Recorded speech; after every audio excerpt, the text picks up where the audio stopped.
अऊज़ु बिल्लाहि मिनश शैतानिर रजीम। बिस्मिल्लाहिर रहमानिर रहीम। मन काना युरीदुल इज़्ज़त फलिल्लाहिल इज़्ज़तु जमीआ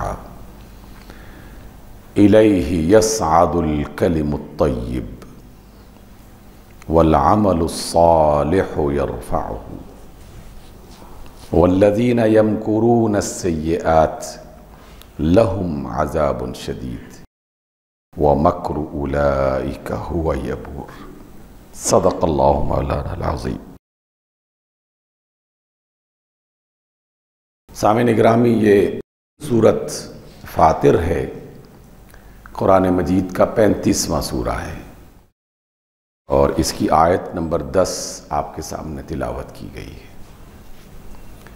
ये भी उन जामे और मुनफरिद अनमोल आयात में से एक आयत है जिसको अगर कोई शख्स समझ ले तो यकीनन बहुत सारी ज़िंदगी के मामलात वो दुरुस्त हो जाते हैं, उसका रास्ता बेहतर हो जाता है, उसकी ज़िंदगी आसान हो जाती है। अल्लाह रब्बुल इज़्ज़त ने इस आयत में 2-3 बातें एक दूसरे के साथ जुड़ी हुई एक तसलसल के साथ बयान की है। सबसे पहली बात अल्लाह फरमाते हैं कि मन काना युरीदुल इज़्ज़त फलिल्लाहिल इज़्ज़तु जमीआ। जो शख्स भी इज़्ज़त चाहता है तो उसे जान लेना चाहिए कि सारी इज़्ज़तों का मालिक अल्लाह रब्बुल इज़्ज़त है। अल्लाह ही के लिए सारी इज़्ज़त है। अल इज़्ज़तु जमीअन का लफ्ज़ इस्तेमाल किया। हर तरह की जो इज़्ज़त है वो अल्लाह रब्बुल इज़्ज़त उसका मालिक है। इसका मतलब ये है कि इज़्ज़तों के ख़ज़ाने उसके पास हैं, वो उसका मालिक है, तो जो इज़्ज़त चाहता है उसे उसी से तलब करनी चाहिए। दूसरी बात जो इसी जुज़ पर गौर करने से हम इंसानों को पता चलती है वो ये कि दुनिया में इंसान वो वाहिद मखलूक है जिसे अपनी जिस्मानी ज़रूरतों के साथ साथ दिल और दिमाग में बसने वाला वो नफ्सियाती निज़ाम, एहसासात का एक पूरा सिस्टम्स जो इंसान को अता किया गया है वो उसका भी हाजतमंद रहता है। मैंने अपनी गुफ्तगू में बारहा इसके इशारे किए, कई बार खुलकर बयान किया कि इंसान वो वाहिद मखलूक है जो खाने के साथ, पीने के साथ, रहने के साथ, लिबास के साथ, दौलत के साथ, इन तमाम चीज़ों के साथ इज़्ज़त का तलबगार भी होता है। दीगर मखलूक़ात उन्हें इस एहसास से अल्लाह ने महरूम रखा हुआ है और हमने हज़ारों बार देखा किसी जानवर को भूख लगी हो, आप उसका खाना उसके सामने फेंक दें, किसी अच्छे बर्तन में डाल के दे दें, उसे पत्थर मार के दे दें, उसे या गालियाँ देकर दे दें। जानवर को इस चीज़ से कोई गरज नहीं है कि आपने किस अंदाज में उसे खाना दिया है। उसकी गरज सिर्फ खाना है। वो अपनी भूख मिटाना चाहता है, इसलिए वो खाने पर तवज्जो देगा। ज़मीन पे गिरा हुआ, टेबल पे रखा हुआ, खुशबू में बसा हुआ, इस चीज़ से उसकी कोई गरज नहीं होती। इंसान को इस चीज़ से बहुत ज़्यादा ताल्लुक़ है। किसी भरी मजलिस में बेशक खाना कितना ही वाफिर और अच्छा क्यों ना हो, अगर उसे इज़्ज़त से बिठाया ना जाए, इज़्ज़त से इस्तक़बाल न किया जाए, एहतराम से खाना उसके सामने पेश न किया जाए, तो जो शख्स ज़रा सा भी एहसास रखता है इज़्ज़त का, वो उस मजलिस में ना बैठना पसंद करेगा, ना आइंदा उसमें जाने की कोशिश करेगा। इंसान को गोया कि इज़्ज़त की तलब होती है, ये उसके दिल दिमाग का हिस्सा है, उसके इंसान होने की अलामत है, और इसी की बुनियाद पर वो दुनिया में सर उठा के चलता है, इत्मीनान की कैफियत में रहता है। जहाँ भी उसे या उसकी इज़्ज़त नफ्स को नुकसान पहुँचता हो, वो परेशान होता है, बेकरार रहता है। और हम इंसानों को अल्लाह ताला ने ये बताया कि इज़्ज़त तुम्हारी ज़रूरत तो है, लेकिन अगर तुम इज़्ज़त चाहते हो तो फिर ये चीज़ मेरी तरफ से मिलेगी तुम्हें, क्योंकि मैं इसका मालिक हूँ। शैतान का काम क्या है?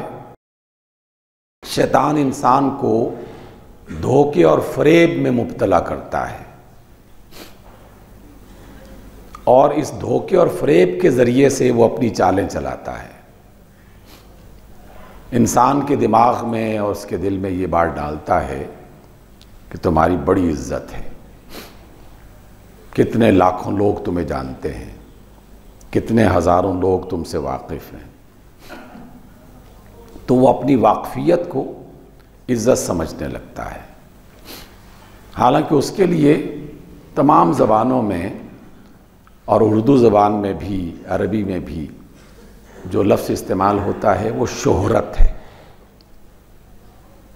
सामने गिरामी, आज की मजलिस में ये बात अच्छी तरह जान लीजिए कि शोहरत और चीज़ है, इज़्ज़त और चीज़ है। बेशुमार लोग मशहूर होते हैं किसी भी वजह से,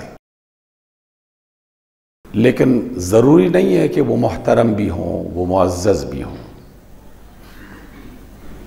जैसे किसी शख्स के पास बहुत दौलत है, अखबारात में ख़बरें छपती हैं, ज़बान ज़द आम उसका नाम होता है, लोग तबसरे करते हैं कि यार बड़ी दौलत है उसके पास, इतनी दौलत कि ख़ुद उसको भी पता नहीं है कि कितना है उसके पास माल। दुनिया के अक्सर मुल्कों में उसके मकान हैं, कारखाने हैं, कारोबार हैं, बड़ी दौलत है। लेकिन ये दौलत का ज़िक्र उसकी शोहरत की एक अलामत है। अगर इस ज़िक्र के साथ लोग ये भी कह रहे हों कि हाँ दौलत तो बड़ी है, लेकिन दुनिया का बड़ा मक्कार, चोर, डाकू, राहज़न, फ्रॉडिया, धोखेबाज, ये लफ्ज़ अगर उसके साथ, उसके ज़िक्र के साथ आ रहे हों, तो दौलत का ज़िक्र उसे इज़्ज़त नहीं दे रहा। दौलत के ज़िक्र के साथ जो दीगर अल्फाज हैं वो उसकी इज़्ज़त को खाक में मिला रहे होते हैं।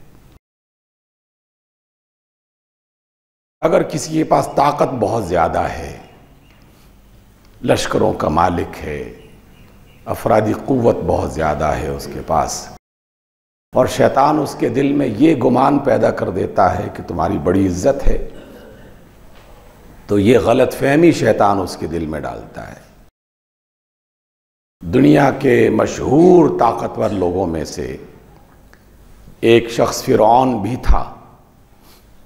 कुरान ने उसका ज़िक्र किया है कि वो अपने ज़माने का सबसे बड़े लश्करों का मालिक था। व फ़िरऔन ज़िल औताद सूरत अल फज्र में बयान किया गया। जिस मुल्क की तरफ रुख करता, एक हैबत तारी हो जाती उन इलाकों पर कि यार इसके लश्कर का कोई मुकाबला नहीं कर सकता। लेकिन फ़िरऔन के दिमाग में शैतान ने ये ख्याल डाल दिया कि तुम्हारी बड़ी इज्जत है, हालांकि उसकी शोहरत है कि एक ताकतवर शख्स था। उसकी इज्जत को तो लोग जिन कलिमात से बयान करते हैं वो काबिल शर्म कलिमात हैं कि अपने ज़माने का जालिम तरीन आदमी था,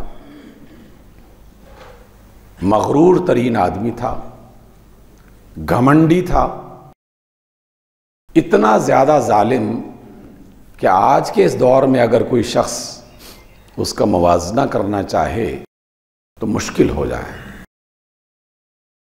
हम देख रहे हैं ना कि आजकल महंगाई हुई, चीज़ों की कीमत बढ़ गई, तो हम अपने तबसरों में जो भी ज़िम्मेदारान हैं उन्हें कोसते हैं, बुरा भला कहते हैं। लेकिन फ़िरौन का जुल्म, उसके बारे में ज़रा सोचने भी आप बैठें तो रोंगटे खड़े हो जाएं। इस कदर जालिम था, हम सब जानते हैं, कुरान में उसका जिक्र है कि किसी नजूमी और बेवकूफ़ आदमी ने उसे वहम में डाल दिया कि ये जो कौम तुम्हारे करीब रहती है, तुम्हारी बस्ती में, इस कौम में कोई ऐसा बच्चा पैदा होगा जो तुम्हारे लिए ख़तरा बन जाएगा,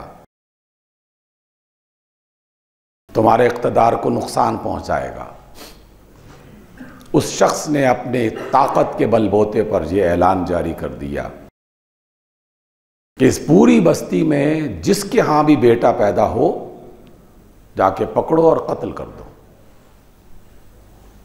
और सैकड़ों बच्चे नौज़ायदा बस्तियों में कत्ल कर दिए गए, सिर्फ इस खदशे की बुनियाद पर कि कुछ नजूमियों ने कह दिया था कि एक बच्चा तुम्हारे लिए खतरे का बायस बनेगा।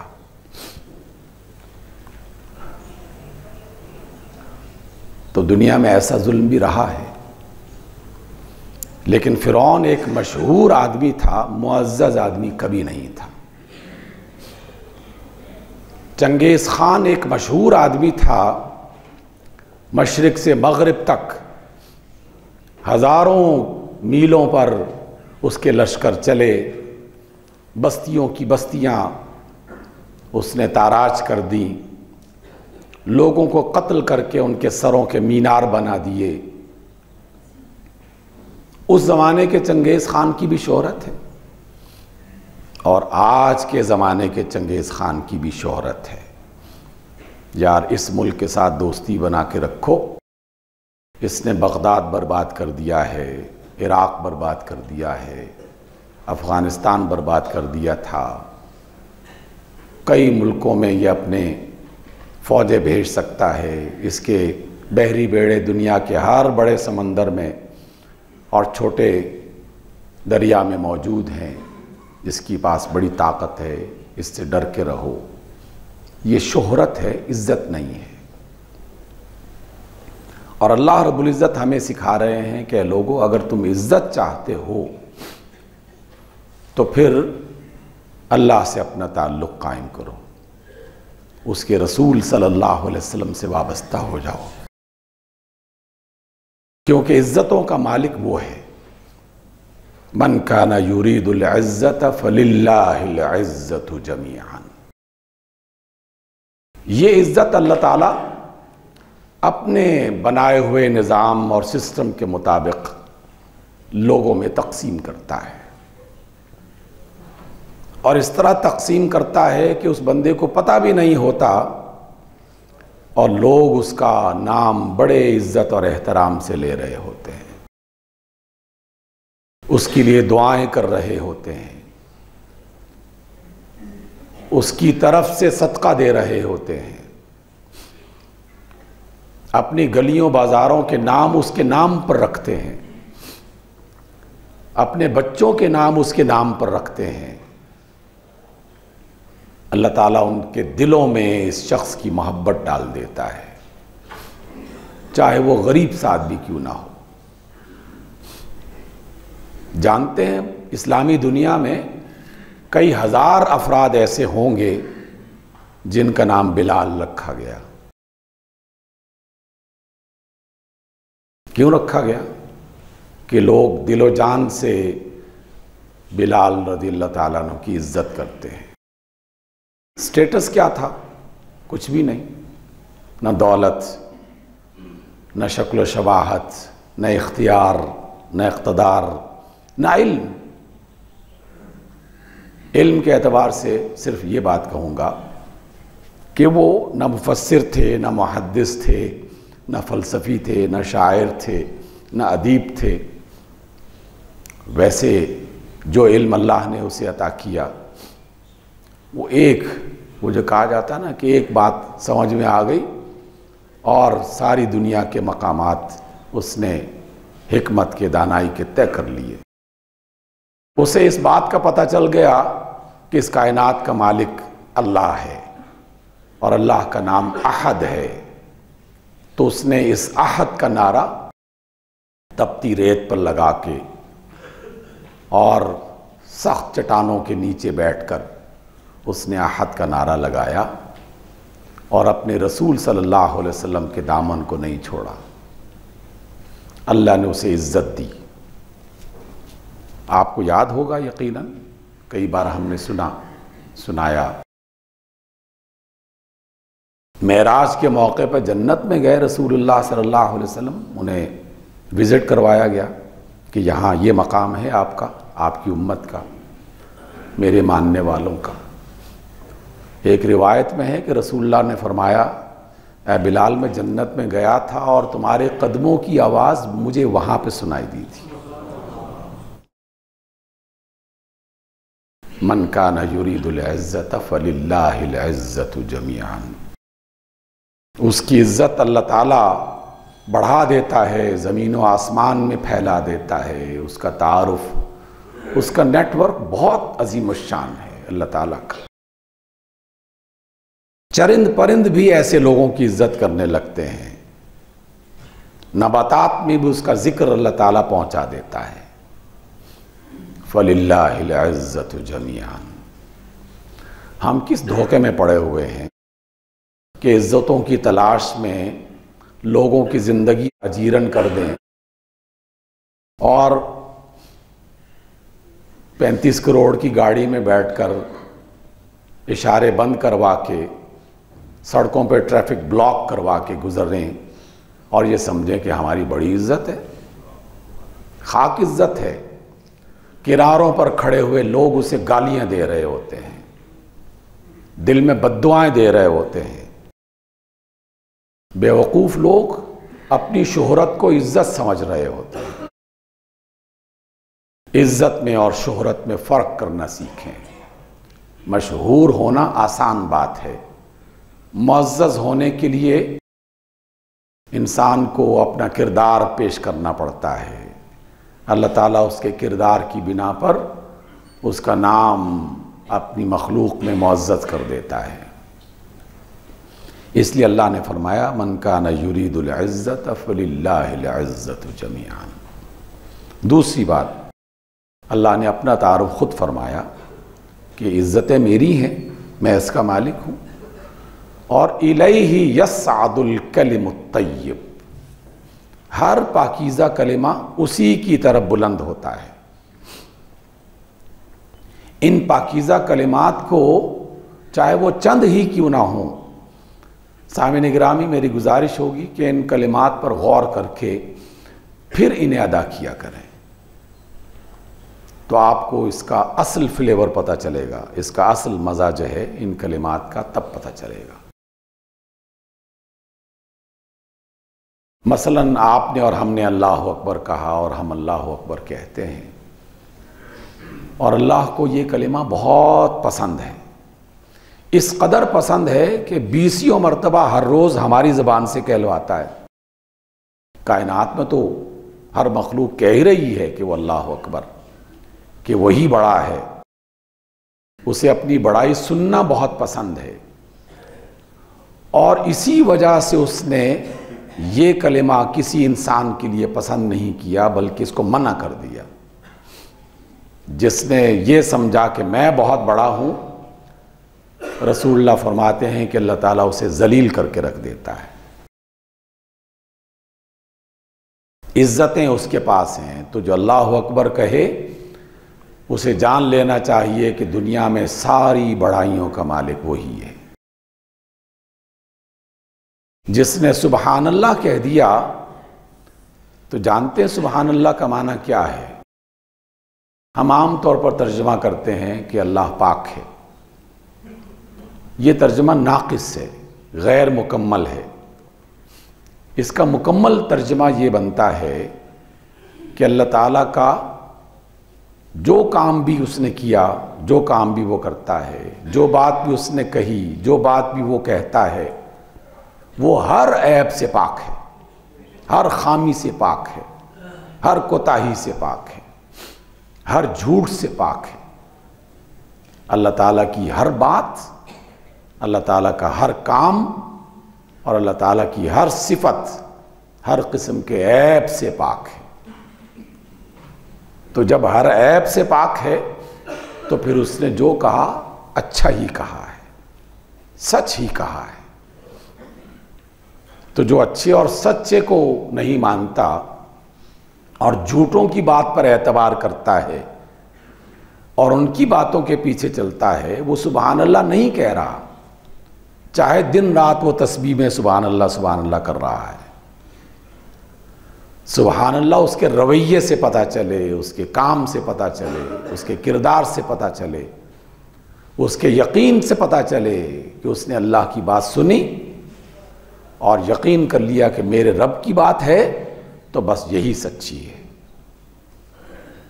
उसके बाद कोई शक, कोई शुबा, कोई उलझन उसके जहन में ना आए, उसे परेशान न करे। वो तो सुबहान अल्लाह है ही। अबू बकर सिद्दीक तो रसूलुल्लाह के बारे में भी यही गुमान रखते थे। जानते हैं आप सब लोग, चंद रोज पहले मेराज के जिक्र हुए थे। अबू बकर सिद्दीक के सामने मेराज का जिक्र हुआ। लोगों ने मजाक उड़ाते हुए कहा कि अबू बकर, सुना है तुम्हारा दोस्त क्या कह रहा है आजकल। अबू बकर ने पूछा क्या कह रहे हैं वो। बताने वालों ने बताया कि वो कहते हैं कि मैं रातों रात बैतुल मक़दस में भी गया था, वहाँ से पहले आसमान 7वें आसमान पर भी गया था और रात को मैं वहाँ इन तमाम सफ़रों से वापस आ गया हूँ, करोड़ मीलों का सफ़र करके। अबू बकर ने ये नहीं पूछा कि ये कैसे हो सकता है, इसकी तफसीलात क्या हैं। अबू बकर ने सिर्फ ये पूछा कि क्या वाकई ये उन्होंने ही कहा है। लोगों ने कहा कि हाँ, हम सुन के आए हैं अभी। तो आपने फरमाया कि अगर उन्होंने कहा है तो सच कहा है। वो तो रसूलुल्लाह के बारे में भी यही गुमान रखते थे। तो हमारा भी यकीन अल्लाह और उसके रसूल पर ऐसा ही होना चाहिए। फिर उसके बारे में उलझनों का शिकार नहीं होना चाहिए। रसूलुल्लाह ने फरमाया है, ना हमें पता है ना हमें हुक्मरानों को पता है, यानी वैसे पता तो है लेकिन उस पर यकीन नहीं है। रसूलुल्लाह का फरमान है कि जो लोगों के लिए मुश्किलात बनाता है, अल्लाह ताला उसके लिए भी मुश्किलात तैयार रखता है। हुक्मरानों ने मुश्किलात पैदा की, महंगाई में इजाफा कर दिया, तालीम, सेहत, बीमारी, चलना फिरना मुश्किल हो गया। 3 वक्त की रोटी खाने वाले 2 वक्त पे आ गए, 2 वक्त वाले 1 पे आ गए। इन बेवकूफ़ों को पता नहीं है कि ये हम मुश्किलें जो बना रहे हैं ये लोगों के लिए नहीं हैं, ये उनके अपने लिए हैं। अभी बेशक उनकी तनख्वाहें ज़्यादा हैं, उनके पास माल और दौलत फरावां है, लेकिन जानते नहीं हैं कि अल्लाह ताला के यहाँ वक्त बदलने में देर नहीं लगती। और सामईन गिरामी, हम भी इन जालिम हुक्मरानों के साथी हैं।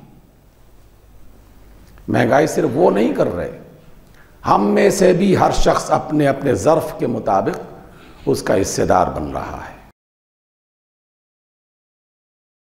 कई चीज़ों के बारे में मैंने अंदाज़ा लगाया। हुकूमत की तरफ से ऐलान होता है किसी चीज़ के बारे में कि उसमें हमने 300 रुपये का इजाफा कर दिया। मसलन आटे में 1 मन की कीमत 300 रुपये इजाफा कर दिए, तो हम 1 रोटी पे 10 रुपये इजाफा कर देते हैं। 1 मन में तकरीबन 200 रोटियां बनती हैं। तो सिर्फ वो जालिम नहीं है, जालिम हम भी हैं। वो दवा में 15% टैक्स लगाते हैं, हम 20% टैक्स लगाकर अपने ही लोगों में तकसीम करते हैं।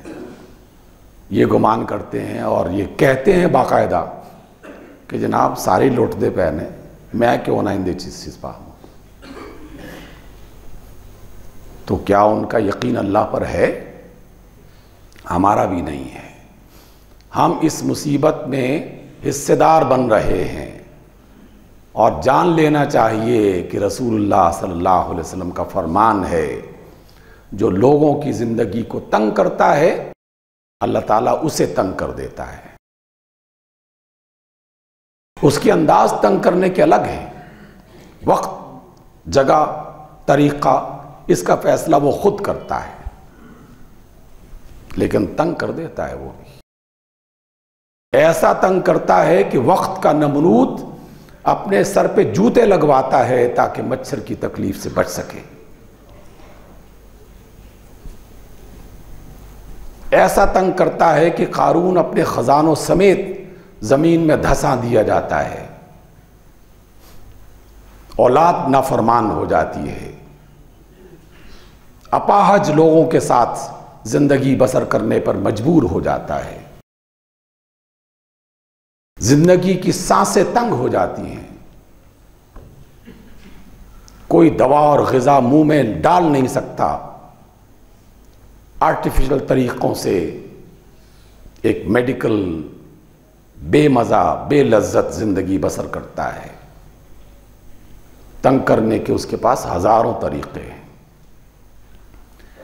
इसलिए जहाँ सामने गिरामी अल्लाह का फरमान है कि इलैहि यस्अदुल कलिमुत तय्यिब, अच्छे कलिमात उसकी तरफ बुलंद होते हैं।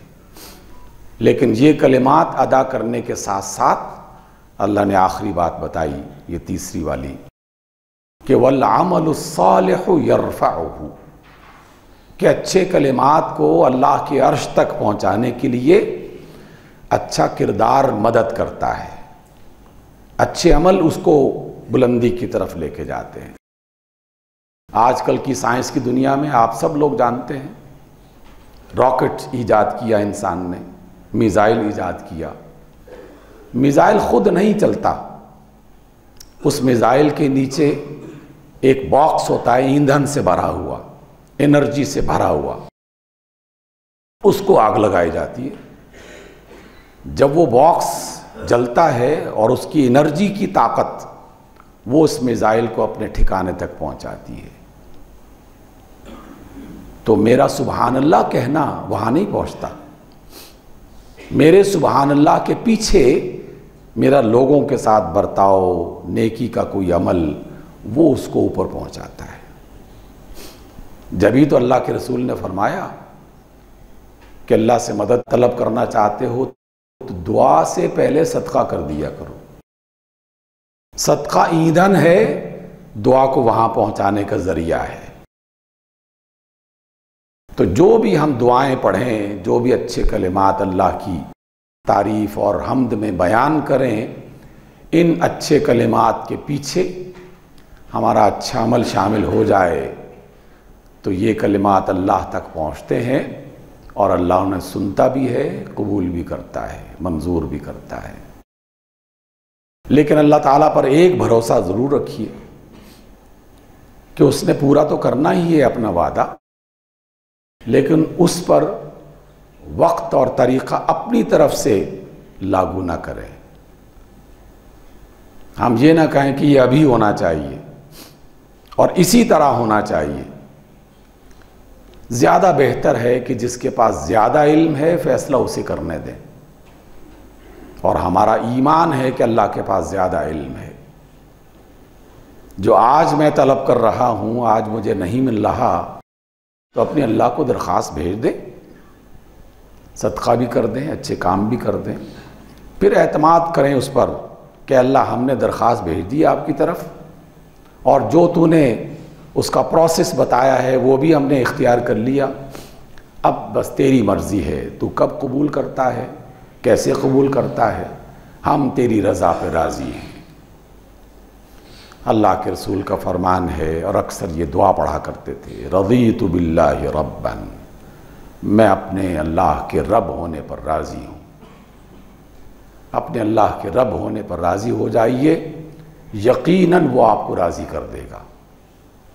अल्लाह ताला मुझे भी तौफीक दे और आपको भी। अक़ूलु क़ौली हाज़ा वस्तग़फ़िरुल्लाह ली व लकुम।